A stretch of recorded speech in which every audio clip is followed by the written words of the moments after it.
Hey team, welcome to your Primal HIIT tutorial number 1. I'm going to break down the side sit-through animal flow style, but I'm also going to show it to you TACFIT style. So let's get into it right away so you know what to do when you take the class. I'm going to try to mirror you as best I can. Your setup, you're going to be on all fours. I'm going to give you the shortcut cues and then go into the deepening cues on the second go round. Hands underneath the shoulders, knees underneath the hips or the lower ribs, tuck back toes, knees 1 inch above the mat. Rotate, extend leg, pull elbow back, pick up back heel, square off. Look at the back foot, pivot all the foot, extend the leg, in line with the hip, pull elbow back. Retract the leg, through. So you look, back foot, pivot, extend, pull back. Pick up the back heel, square off. Look, pivot, extend, dropping the heel, leg in line with the hip, pick up the back heel, square back off. Now let's go a little bit further into it so that you have, when you go to do your shortcut cues, you're going to have more depth to them. It'll kind of function as a heuristic so that you'll have the main topic and then all the depth underneath it. Your setup, you're going to be on all fours. I'm going to start by mirroring you, then I'll turn profile. Hands directly into the shoulders, not super wide, pretty much shoulder width. I like having my knees a little bit underneath my ribs rather than my hips, but you can also just do the hips. Tuck back toes, activate the glutes, so you squeeze your glutes, and that'll activate your posterior chamber. Pick up the knees 1 inch above the mat. So this is your starting position. Your back is not arched, not rounded, it's neutral and flat and long. So your position is here. You're going to look at your back right foot, pivot on the ball of the foot, drop the heel, extend the leg, pull the elbow back. Foot is in line with the hip, pointing the toe, slightly externally rotated, halfway between the hand and the heel, elbow pull back. To come back out of this, you're going to look at your back foot, pick up the heel, come back, retrace the steps. So again, look at the left foot, rotate, drop the heel, extend the leg in line with the hip, pull the elbow back halfway between my heel of my hand and the foot behind me. And then you're going to retrace the steps. As you retract, you're looking at the back foot, picking up the heel, rotating. So that's how you get in and out of it. Now I'm going to talk about a way you can think of the elbow pulling back so you get more rotation, and that way when you retract or retrace your leg back in, you're going to have a little bit more of an elastic feeling. And then I'll give you one thing to do with your biceps. So hands underneath the shoulders, knees underneath the hips. I'm going to turn profile this time so you can see. I like to rotate my biceps out, creating a little tension this way so it's a little more secure. You're going to pick up the knees 1 inch above the mat. As you rotate, when I look at the back foot, your hand opposite to the foot picks up at the same time. So that happens at the same time. You drop your heel so it's 90 degrees, so knee directly over the center of the foot. Extend the leg out, pull the elbow back. Now from this position, your waist can rotate even more. But notice my hips aren't moving. I'm thinking of my waist rotating, which pulls my elbow back, rotating the bottom grounded bicep out. As I retract it, I pick up the back heel, you look, pick it up. That way you're pivoting on the foot, coming back to all fours. We'll go to the other side. So look, rotate, hand and foot at the same time. So this happens, same time. Drop the rear heel, extend the leg out, pull. Now notice I can get more rotation by pulling my waist back or rotating from my waist, but I'm not moving my hips. Come back through, look at the back foot, pick up the heel. This will allow you to pivot on the feet. So now that you have the more in-depth cues, when I do the shortened cues, I'm not going to go too fast. Think about all those little finer details. And in fact, I'll see if I can give you the deepening cues while we go along. Mirroring you again. And notice that rotation. One thing to notice about that rotation. So if you have your leg out, your hips, you don't want your hips to move. So I'm not trying to extend my hips. My leg, my foot is in line with the hip.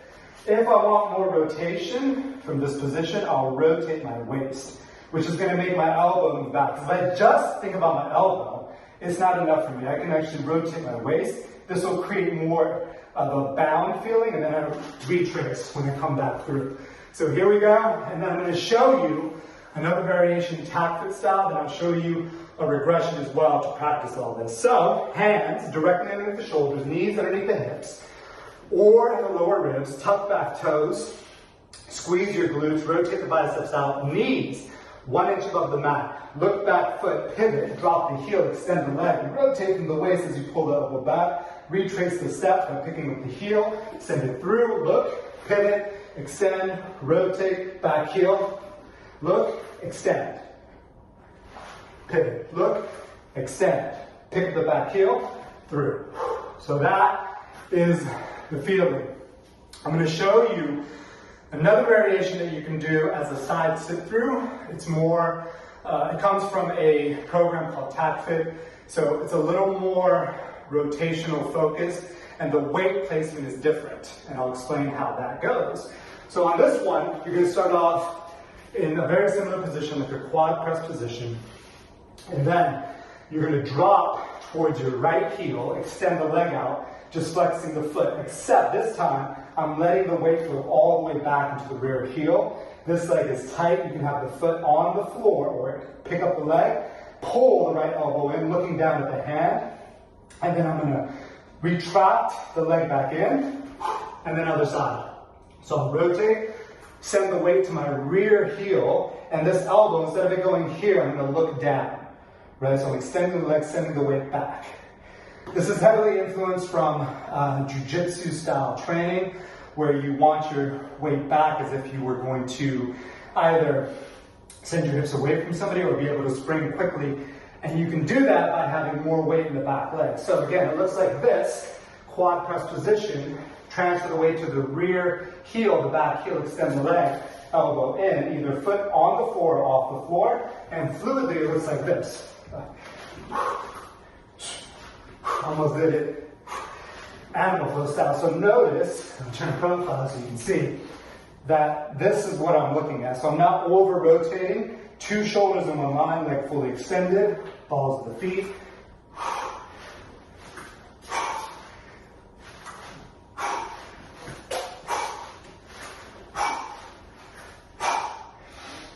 Now, the regression for that one can be actually a little bit more cardio inducing because you're trying to quickly rotate in and out of it and hit those positions. A regression you can do for both is just by dropping the hip to the floor and the knee to the floor, kind of like you're going to sit down. So if I turn this way, you can kind of see it. Hands underneath the shoulders, knees underneath the hips. You can just drop there. Just to get used to that pivoting of the foot, I'm just sitting on my right heel, pick up the back heel, come through quad, pivot, sit, and I'm sending my weight back. So I'm just sending my weight back to get used to that feeling. I will attempt to show you both variations. I'll do 4 animal flow style, and I'll do 4 TACFIT style so you can clearly see the difference, and that way you can have your choice. In the Primal HIIT number 1, it's done more of an animal flow technique, but now you have the variation so you can do either or. So let's give this one a go. So animal flow style, do 4 in a row, shouting at the cues, hands underneath the shoulders, knees underneath the ribs, tuck back toes, activate glutes, posterior chain is on, spine, pelvis nice and long and neutral, lift back foot, pivot, ball the foot, drop the heel, extend, rotate from the waist, point the foot, retract, pick up the back heel as you do, come through, look back foot, rotate, extend the leg, rotate more from the waist as you pull the elbow back, looking for maximum extension from your elbow to your toe, pivot, look, maximum extension from elbow to toe, back through. And I'm getting a little bit extra by rotating the waist. Now, TACFIT style, transferring the weight back, coming through. So it's almost like you're coming up and then back down to the rear heel. So you see it's a little more bouncy. And the goal isn't to get maximum extension from the elbow to the knee. It's to be able to control or resist the rotation, like coming in and out of that by looking at one focal point. So there you have it, the animal flow sit through. And one thing I did fail to mention is that the final expression of that leg being extended out, the first heuristic you can use is leg extended. I'm trying to make maximum distance from my elbow to my toe, but you can help that by rotating from the waist a bit more, rotate the bottom bicep out. And on the TACFIT style, your weight goes back. So my back leg is loaded and I'm looking down, 2 shoulders in one line, core is tight, everything is bound, and I release all that energy to come back. So there you go. If you have any questions, please send me a message.